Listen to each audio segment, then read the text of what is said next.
Boker Tov, nous sommes le 6 décembre 2021, c'est l'heure du premier journal d'information en direct de Jérusalem sur Radio Kalita.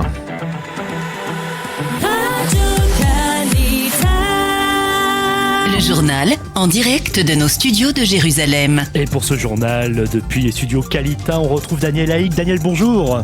Bonjour Christophe. Et nous commencerons ce journal, Daniel, par un nouvel attentat en Judée-Samarie. Oui, effectivement, 24 heures à peine après l'attentat devant la porte de Damas à Jérusalem, un nouvel attentat s'est produit cette fois au sud de Toul-Karem en Samarie. Un terroriste palestinien a projeté son véhicule sur un agent israélien de la sécurité au carrefour Tehenim.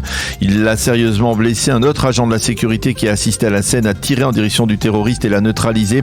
L'agent de sécurité blessé a été hospitalisé à l'hôpital Tel HaShomer dans un état sérieux mais stable.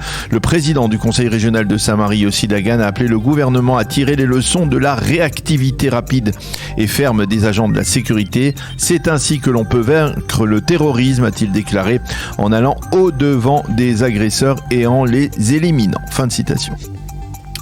Justement, l'enquête sur l'élimination du terroriste qui a agressé Shabbat un jeune Israélien près de la porte de Damas se poursuit. Oui, mais dans l'entourage des deux gardes frontières qui sont incriminés, on estime que cette enquête ouverte par la police des polices devrait se terminer très rapidement par un non-lieu. On considère en effet que les enquêteurs reconnaîtront que les tirs des soldats sur le terroriste, même alors qu'il était déjà à terre, étaient justifiés.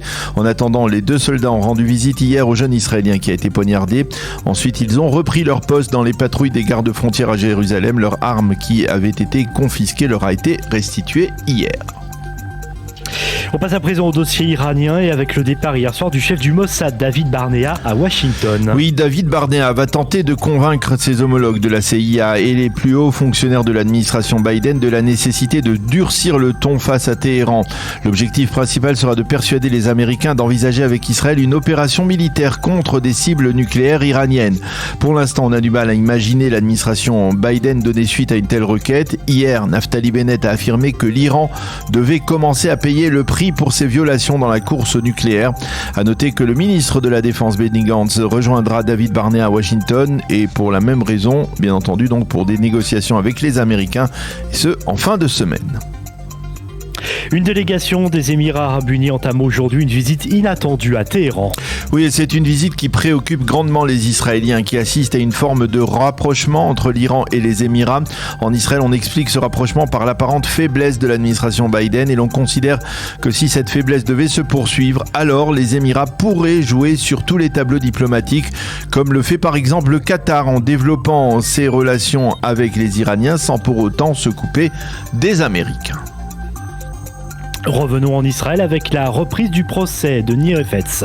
Oui, le principal témoin à charge dans le procès de Binyamin Netanyahou va reprendre son témoignage aujourd'hui à la barre du tribunal de district de Jérusalem. Et ce, après que ces révélations sur les traitements que lui ont fait subir les enquêteurs de la police aient provoqué une vague de condamnation en Israël. Il est possible que Efetz fasse aujourd'hui encore de nouvelles révélations en ce sens, mais selon certains juristes, il paraît tout de même peu probable que le tribunal de district de Jérusalem décide d'invalider son témoignage à la suite de ces révélations de pression donc de la part des enquêteurs de la police.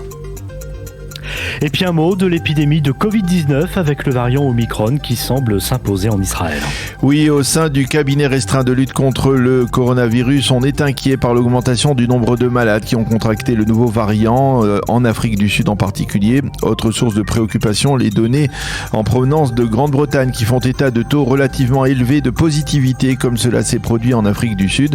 Rappelons que l'on a recensé en Israël jusqu'à présent 11 porteurs du nouveau variant, 6 d'entre eux ont été contaminés alors qu'ils avaient pourtant reçu les fameuses 3 doses de vaccin Pfizer.